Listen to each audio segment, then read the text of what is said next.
My name is Rebecca Ventura, and why I joined the United States Army.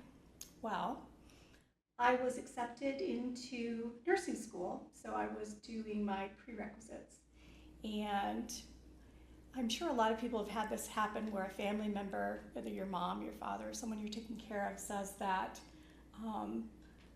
your success will be directly attributed to them. Well, being the strong-minded young woman that I was, I decided I wanted to make my own decisions and be responsible for my own journey. So I joined the Army the next day. So I finished up the semester, went to boot camp at Fort Jackson, South Carolina, and then went to AIT, which is military lingo for my school. Well, the school I chose was 91 Quebec, which is pharmacy technician. I thought that would be something I would be good at. After I was done, I said, well, they asked me, where do you want to be sent? And I said, send me as far away from California as possible. And so they did. I was sent to the 2nd Infantry Division in South Korea. So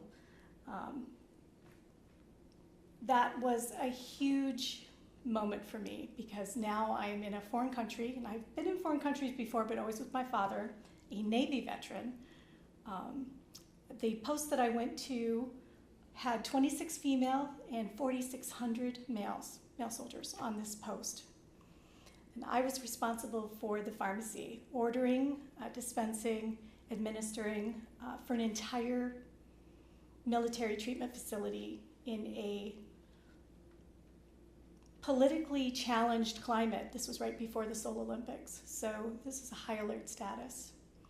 And what I wanted to end kind of with is that I was 20 years old. I served for 8 years. I did my enlisted part, and then I was transferred back to Fort Sam Houston, Texas, Brooke Army Medical Center, and decided that pharmacy technician was a great stepping stone, but I wanted to do something more. So I started taking classes. So in the military, you work 12 hours, and you work every day.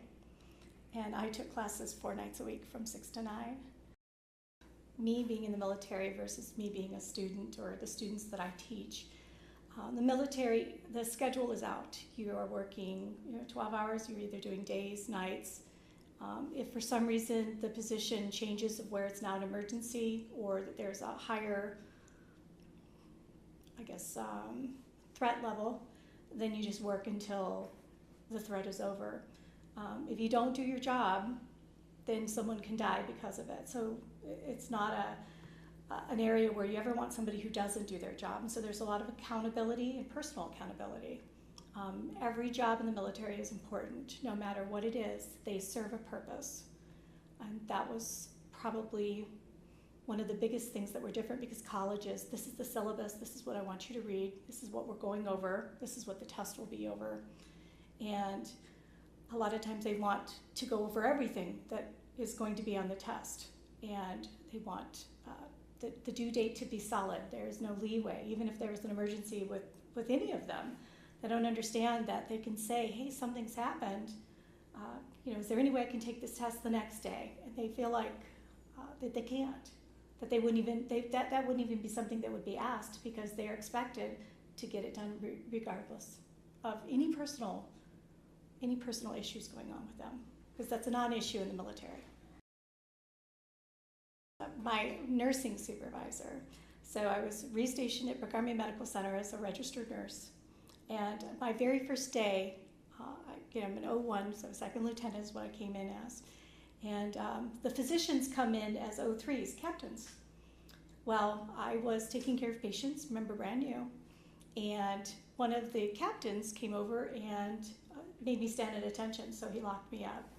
And I didn't know why. All I knew is I couldn't say anything, and here I am in full uniform, and my patients are looking, right, and I had to stand at attention with my eyes straight, and he was upset about something that was small, like something about an IV not running as fast as he wanted, and I literally was scared to death and just choking on my own spit, and I hear this click, click, click, click, click, click, click at his heels, and it's my nurse nursing supervisor, and she is a full bird colonel. And she says, "Excuse me, Captain," and she says, "Attend hut." And so she makes him go to attention because she outranks him. And she says, "How dare you put one of my nurses at attention on the floor in front of the patients?" And she says, "At ease," she says, "You're dismissed." And she let me walk away, and then she took him into the office, and I never had another problem again. So that was kind of cool. I think one of the hardest things was being so loyal to your country and to your fellow soldiers that sometimes you let your own family take a back seat. And the only reason that I went ahead and got out of the military was I'd done my time that I was supposed to, but I was pregnant, so I was 6 months pregnant. And I was fine in the military. My dad did 30 years. And I came down for unaccompanied tour in Honduras, which means I had to leave the baby. And I actually thought about it. I actually thought about doing it. Like it was, okay, well, how long will I be gone? And my husband said, how can you even consider this? And because, I was raised military, I'd always been military, I thought, this is the way it is. And my husband said, no, this isn't the way it is. And it was a hard lesson, and it was hard for me, but for me it was the right decision. I just wish I wouldn't have come down for unaccompanied tour. Awesome. Because I would be, retired. Right. And I did love the military. So part of fitting in can mean overcoming stereotypes. What stereotypes do you hold about military students? About veterans in general, how do these stereotypes impact your ability to fully connect with your veteran students, colleagues, or peers? How about these stereotypes impact military students? Please consider this quote, which was submitted anonymously by a Davenport University military student. Negative stereotypes can abound in the absence of shared communications and experience. Military personnel can view society as self-indulgent, to pleasure of happiness as well as weak at the same time. Civilians could see the military as rigid, authoritarian, or narrow.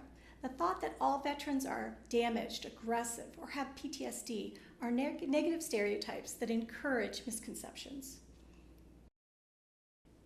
Chris Marvin, a retired Army helicopter pilot who was injured in the crash in Afghanistan in 2004, explains to the New York Times that a veteran is often stereotyped as a broken hero who once did incredible things but is now damaged and in need of help. Mr. Marvin goes on to set the record straight. The truth is 99% of us are neither heroic nor broken. Mr. Marvin said, "We are the people who have a lot of potential."